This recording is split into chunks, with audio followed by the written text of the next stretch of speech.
کشف المحجوب میں صحب اور سکر کے چیپٹر میں بایزید بستامی کا سکر ثابت کرنے کے لیے اور جنید بغدادی کا صحب ثابت کرنے کے لیے حضرت داؤد علیہ السلام کا سکینڈل لکھا علی اجویری صاحب نے کہ وہ اپنے صحابی کی بیوی پہ عاشق ہوئے اور اسے مروا کے شادی کر لی خود. نعوذ باللہ. تورات کے اندر ایک جھوٹا واقعہ لکھا ہوا تھا, ٹیمپرڈ ہے تورات تو آج کی ڈیٹ میں ٹیمپرڈ ہے, اس کو اپنے حق میں استعمال کیا, صرف انفارمیشن کے طور پہ نہیں, حق میں استعمال کیا. اور بایزید کا سکر بچانے کے لیے کہا کہ ہمارے نبی کی بھی تو نگاہ پڑ گئی تھی نا زید ابن حارثہ کی بیوی کے اوپر, نعوذ باللہ, پھر اللہ نے اس کے دل میں نفرت ڈال دی اور پھر رسول اللہ نے شادی کر لی. تو بایزید بھی اگر اس قسم کی باتیں کرتا تھا کوئی مسئلہ نہیں ہے. نبی علیہ السلام کو تختہ مشق بنایا اپنا بایزید بچانے کے لیے. تمہارا حشر بایزید کے ساتھ ہی ہو بھائی. ہاں, یہ میں نے حوالہ دیا تھا کہ بتاؤ, مفتی حنیف قریشی صاحب سے میں نے فون پہ بریلوی بن کے ایک دفعہ یہ بات پوچھی تھی تو انہوں نے کہا تھا یہ گستاخانہ جملہ ہے. پھر اس پر ترا انہوں نے ایک جملہ بولا کہ میں نے علی اجویری کا کلمہ نہیں پڑھا ہوا. اگر انہوں نے لکھا ہے وہ اللہ کو جواب دے ہوں گے, میں تو اس کو گستاخانہ مانتا ہوں. یہ فون پہ اس نے کہا, ویڈیو میں شاید آپ کہہ دیں کیونکہ میں نے 3 دفعہ ہائی لائٹ کیا, مان جائے گا. لیکن دفاع کر رہے ہیں. یہ وہ باتیں ہیں جو بدلی نہیں ہوئی, پرنٹ ہو رہی ہیں, آج تک حرام کی کمائیاں کھا رہے ہیں.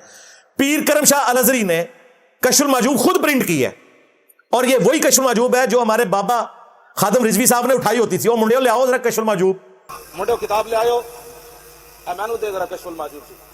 اے نا تو بڑا کیڑا صوفی جی, اے داتا صاحب نے لکھا جی تصوف دے باب پہلے سب تو پہلے صوفیاء صدیق اکبر کا ذکر فرمایا. تو داتا صاحب لکھا کہ فرمایا اگر تو کامل صوفی دیکھنا چاہتا ہے تو صدیق اکبر کو دیکھ. سبحان اللہ, کیا بات, کیا بات. ہاں جی, وہ جو لہرا رہے تھے نا اس میں ہی لکھا ہوا ہے یہ سارا واقعہ. اور اس کو پرنٹ کیا پیر کرم شاہ صاحب نے, اور اپنی تفسیر میں پیر کرم شاہ نے لکھا کہ یہ جو واقعہ نا صاحب اور شکر والا, یہ کافروں نے سازش کر کے ہماری کتابوں میں داخل کیا ہے. اور کشف المحجوب میں داخل تھا, وہ اس کو پتہ ہی نہیں چلا, یا اس نے آنکھیں بند کر لی اور کہا یہ سب سے بہترین کتاب ہے. مقدمے میں پیر کرم شاہ صاحب نے یہ لکھا, پرنٹ بھی خود کروائی, مقدمہ بھی لکھا. ایک ٹکٹ میں 2 مزے کیے ہیں. میں تو ایک مزہ بھی نہیں رہنے دینا, 2 خراب کر دینا نے. یہ حوالہ قیامت تک انہیں ہانٹ کرے گا, یہ بھاگ ہی نہیں سکتے. وہ کاغذی شیر کو بھی کہہ چکا, سعد رضوی کو, جو کہتا تھا سامنے بٹھا دے, نہیں آیا. وہ مونچھوں والی سرکار بگوڑے شاہ نہیں آیا سامنے. چلو آپ کو چیمپئن بنے, جواب دو. تذکرۃ الاولیاء میں اور کشف المحجوب میں اپنے امام کی فضیلت بیان کرنے کے لیے رسول اللہ کو تختہ مشق بنایا, اور کہا کہ امام حنیفہ نے خواب میں دیکھا کہ رسول اللہ کی قبر میں اترے ہیں اور آپ کی ہڈیاں سمیٹ رہے ہیں, بعض ہڈیوں کو بعض سے الگ کر رہے ہیں. استغفر اللہ. شیطانی خواب کو انہوں نے رحمانی خواب بتایا. کیا اللہ اپنے نبی کے بارے میں یہ خواب دکھائے گا؟ دکھانا تھا تو یہ دکھاتا کہ وہ روضہ شریف پہ حاضر ہوئے ہیں, وہاں نبی علیہ السلام کے برتن مبارک, آپ کی لاٹھی مبارک, آپ کے نالین مبارک, ان کو سمیٹ رہے ہیں. کہا قبر میں اترے اور بعض ہڈیوں کو بعض سے الگ کر رہے ہیں. اردو میں ترجمہ کیا استخوان مبارک. ایڈی مشکل اردو, یعنی وہ ڈھانچے کو کہتے ہیں نا. ایک نے ترجمہ ٹھیک کیا کہ بعض ہڈیوں کو بعض سے الگ کر رہے ہیں. گھبرا کے اٹھے, ابن سیرین سے پوچھا, انہوں نے کہا جی آپ نبی علیہ السلام کی سنت جمع کریں گے.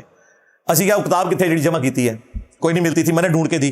اینی جی پوڑیا الفقہ الاکبر, جس کے پہلے صفحے پہ لکھا ہے کہ رسول اللہ کے ماں باپ کفر کی حالت میں گئے, نعوذ باللہ. اب اس کتاب سے منکر ہو گئے. کس طرح بھاگ رہے ہیں, یقین کریں میں تو انجوائے کرتا ہوں. بار بار کہتے ہیں انجینئر ہمارے سامنے نہیں بیٹھتا. انجینئر تو گھر بڑھ گیا, تو بچوں نے موبائل بڑھ گیا. وہ بھی نا جناب چپس رکھ کے نا نال دودھ پتی دا مک رکھ کے, بلکہ تھوڑے بچے تو شاید کوک رکھ دے نال, تو میمز ویکھدے نا تھوڑیاں. تو اس خواب کی انہوں نے یہ تعویل بیان کی. ہم نے کہا تھا یار یہ جھوٹ بول رہے ہو, اللہ کے نبی تو اپنی قبروں میں آخرت کی زندگی کے ساتھ زندہ ہے, ان کا جسم سلامت ہے, دنیاوی زندگی نہیں ہے. سورہ سبا کے اندر آیا کہ سلیمان علیہ السلام کئی دن تک لاٹھی کے سہارے یوں بیٹھے رہے, ان کی روح پرواز کر گئی, بلکہ کئی ہفتے گزر گئے ہوں گے, کیونکہ لاٹھی کو دیمک نے چاٹا, وہ ایک دن میں نہیں چاٹتی. ان کے جسم کے اوپر کوئی کیڑا نہیں چڑھا, نبیوں کے جسم سلامت رہتے ہیں. یہ میں ان کے لیے بیان کر رہا ہوں جو حدیثوں کے منکر ہیں, کہ قرآن میں لکھا ہوا ہے کہ انبیاء کے جسم سلامت رہتے ہیں. باقی جو حدیث موجود ہے صحیح بخاری میں کہ حضرت عمر کی وفات کے آلموسٹ 60 سال کے بعد ان کا پاؤں مبارک نکل آیا تھا حجر عائشہ کی دیوار گرنے سے. عروہ ابن زبیر کو بلایا گیا, انہوں نے پھر قبروں کی لوکیشن سے بتایا حضرت عمر کا پاؤں ہے. پھر پاؤں کو اندر کر کے دوبارہ سے قبر کو تعمیر کیا گیا. ورنہ اتنے لوگ اگر زندہ بندے کا پاؤں دیکھ رہے ہوں ویسے ہی اندر کر لیتا ہے, یار کہ تماشا لایا جائے میرے کو. وہ نہیں کر سکتے تھے, وہ آخرت کی زندگی میں.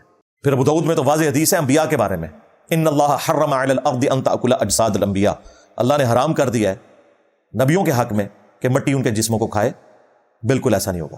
مصنف ابن ابی شیبہ میں اور فضل الصلاۃ علی النبی میں تو یہاں تک موجود ہے, ہمارے استاد نے وہ ساتھ فٹ نوٹ پہ بھی لکھ دیا کہ انبیاء کے جسموں کو نہ تو مٹی کھاتی ہے, نہ درندے کھاتے ہیں, نہ آگ جلاتی ہے. یہ حضرت عمر کا قول ہے صحیح سند سے.